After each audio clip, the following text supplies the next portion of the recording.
Hey everyone, I'm Lake Fork Bass Fishing Guide Stephen Fothery, and in this short fishing tips video, I want to talk about my favorite topwaters to fish during the fall. On these cloudy, cool days when these fronts move through, you can really catch some good fish on topwater, especially in the backs of creeks as bass are following shad into the backs of creeks for that fresh water.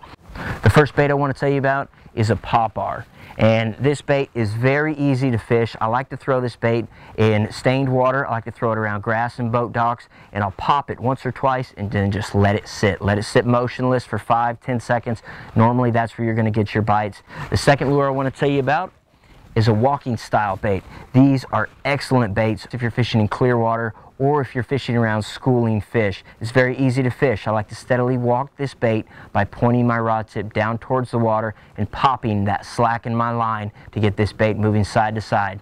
The third lure I want to tell you about is probably my favorite out here on Lake Fork, Texas, especially for big bass, and that is a buzzbait. A buzzbait is perfect for throwing around laydowns in shallow grass in stained to muddy water. I like to use a fast burning retrieve to draw a reaction strike from these bass with a buzzbait.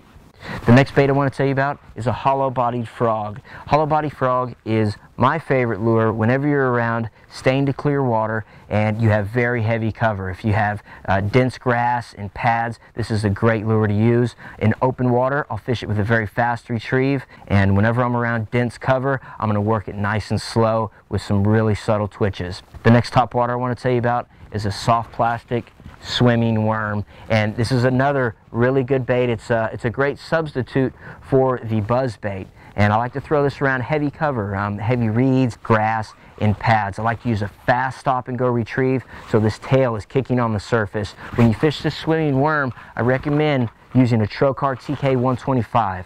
This is a mag worm hook with a Trocar barb. I like a 3/0 size for most of your swimming plastics. It has this little keeper on here that's going to keep the nose of that plastic on the bait all day, even in heavy cover. It's important to match the bait size. If you have big shad in your lake, throw a big buzzbait or a big walking bait. If you have very tiny shad, throw a very small popper or a smaller size topwater. Matching the hatch will get you more bites, and make sure to use the correct line. Really want to avoid fluorocarbon. It's going to weigh your baits down and not give them natural action. You want to use either braid or monofilament. I like 12-pound and 20-pound trilene big game for most of my topwater fishing. So in this video, we just learned 5 topwaters for fall bass fishing. I'm Lake Fork Guide Stephen Fothery. For more videos like this, click the link in the description below. Good luck fishing.